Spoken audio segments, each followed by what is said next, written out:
ada. Orang yang sakti sesungguhnya itu ialah orang yang tidak akan berbicara kepada siapapun. Dia akan tahan, dia akan pendam sendiri, tidak akan dipublikasikan, digembor-gemborkan ke muka umum bahwasanya ini bakal ini, enggak bakal. Jadi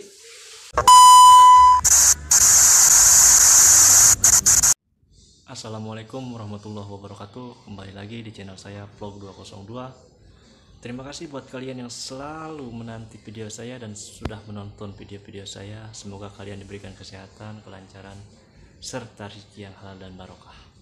Seperti biasa, di sini saya akan membahas Lesti, namun di sini ada yang unik dan ada yang mengejutkan banget. Perihal berita terkini bahwasanya pakar hukum angkat bicara atau turun gunung untuk menanggapi kasus si peramal yang meminta maaf itu. Jadi menurut pakar hukum bahwasanya seseorang yang menyebarluaskan hoax atau peramal yang menyebarluaskan hoax itu bisa dipidanakan, bahkan pidananya itu lebih dari 5 tahun dan itu melanggar undang-undang ITE. Jadi seperti itu.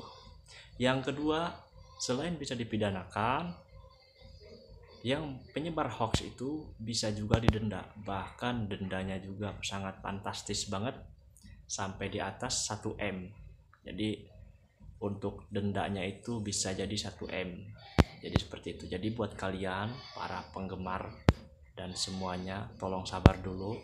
Karena apa? Di sini Lesti seseorang public figure yang sangat terkenal dan banyak orang-orang yang ingin pansos kepada dia, banyak orang ingin cari sensasi, cari panggung ke Lesti dengan cara sok-sok jadi peramal dan ini itu, dan akhirnya tidak terjadi apa yang dia ramalkan. Nah, sekarang buntutnya banyak yang berbicara atau pakar hukum pun menanggapi hal tersebut karena dianggap hal tersebut menyebarluaskan hoax atau memberikan informasi yang bohong. Jadi seperti itu. Karena peramal berbicara bahwasanya kedepannya Lesti akan seperti ini, Rizky Bilar akan seperti ini, tapi faktanya sekarang tidak ada. Ditambah lagi peramal itu meminta maaf di publik lewat media-media, memanggil media, membawa kuasa hukum. Nah, menurut tanggapan pakar hukum bahwasanya peramal itu sebenarnya bisa ditindaklanjuti, bisa dilaporkan, bahkan bisa didenda, dipidanakan pun bisa. Jadi seperti itu. Karena sudah melanggar undang-undang ITE dan menyebarluaskan hoax. Nah, buat Lesti sekarang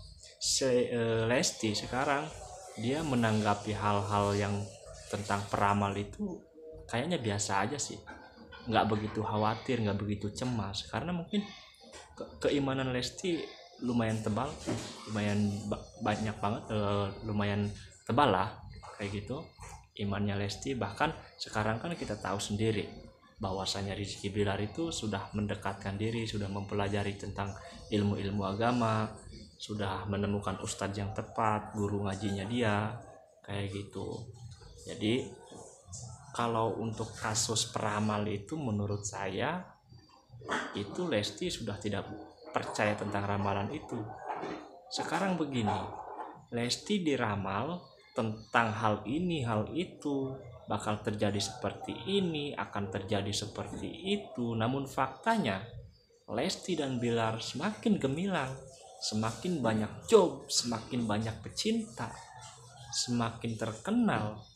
Bahkan media-media televisi pun semakin meminati Lesti, mengundang Lesti, ingin ada kontrak dengan Lesti. Nah, kabar-kabar kemarin ada kabar bahwasanya Lesti pun akan mengadakan konser akbar di Lombok. Coba mana fakta dari seorang peramal itu? Mana? Nggak ada. Mana bukti yang bisa dibuktikan apa yang diobrolkan, apa yang diomongkan atau apa yang dibicarakan oleh peramal itu bahwasanya Lesti dan Rizky Bilar akan seperti ini, akan seperti ini, mana nggak ada. Makanya pakar hukum berbicara seperti itu. Hati-hati dengan hoax, dengan kabar. Memang kata pakar hukum juga seperti ini. Kalaupun dia seorang peramal, tidak perlu dipublikasikan hasil ramalan dia. Cukup diri pribadi aja yang tahu. Kalau dipublikasikan dan itu tidak terjadi, maka yang terjadi itu penyebar hoax. Itu bisa dipidanakan.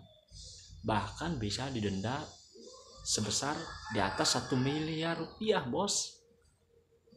Nah, mungkin karena ramalan itu tidak terjadi sehingga peramal itu sangat ketakutan dan akhirnya dia membawa kuasa hukum, dia membawa media untuk meliput dia berbicara, jumpa pers, meminta maaf di depan media. Yang pertama bisa jadi dia ingin pansos lagi, ingin terkenal melalui Lesti. Yang kedua, dia benar-benar ketakutan. Takut dia terseret oleh kasus apa yang dia lakukan. Karena apa? Sebelumnya Rizky Bilar sudah melaporkan akun-akun yang sudah meresahkan keluarga Lesti dan Rizky Bilar. Jadi seperti itu.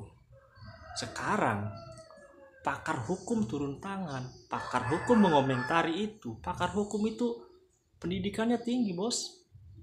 Dia mengerti tentang hukum, dia mengerti tentang undang-undang sehingga dia berstatement seperti itu. Gimana gak ketar-ketir tuh orang peramal itu? Gimana gak ketakutan tuh peramal itu? Sudah dia memperlakukan Lesti seperti sok tahu gitu loh. Dengan statement-statement dia Lesti dan Bilar akan seperti ini. Itu juga dosa. Terus dia nyebar hoax, ya kan, memfitnah Rizky Bilar juga bahwa Rizky Bilar memiliki pasangan gini. Berlapis pidana itu. Jadi menurut saya, kalaupun kalian memiliki kelebihan, ya cukup diri sendiri aja sih yang tahu, gak perlu digembor-gemborkan dan akhirnya malu sendiri kan. Kenapa malu sendiri? Tidak terbukti. Yang pada intinya orang sakti itu tidak ada. Orang yang sakti sesungguhnya itu ialah orang yang tidak akan berbicara kepada siapapun. Dia akan tahan, dia akan pendam sendiri. Tidak akan dipublikasikan, digembor-gemborkan ke muka umum bahwasanya ini bakal ini, enggak bakal. Jadi menurut saya untuk peramal itu ya kurang lebih dia tuh pansos sih. Pansos pengen terkenal. Kalaupun terjadi misalkan hal-hal yang itu, dia akan terkenal. Berhubung ini meleset, karena dia bukan orang sakti juga sih, dia malu sendiri dan dia takut. Nah, dan akhirnya dia meminta maaf kan. Malu sendiri, meminta maaf. Ditambah sekarang ada pakar hukum juga berstatement atau mengomentari tentang peramal-peramal yang gak ada bukti itu. Nambah takut dia, nambah was-was dia. Jadi pesan saya, jadilah manusia yang apa adanya lah. Jangan sok ngatur orang, mengomentari orang seperti ini seperti itu, dan akhirnya apa yang kita komentari kita jilat sendiri gitu loh. Kita tarik, kita minta maaf, kan bikin malu kita sendiri ya. Oke, mohon maaf, mungkin video ini cukup sampai sini. Terima kasih kalian sudah menonton video saya. Kurang lebihnya saya mohon maaf. Wabillahi taufik wal hidayah. Wassalamualaikum warahmatullahi wabarakatuh.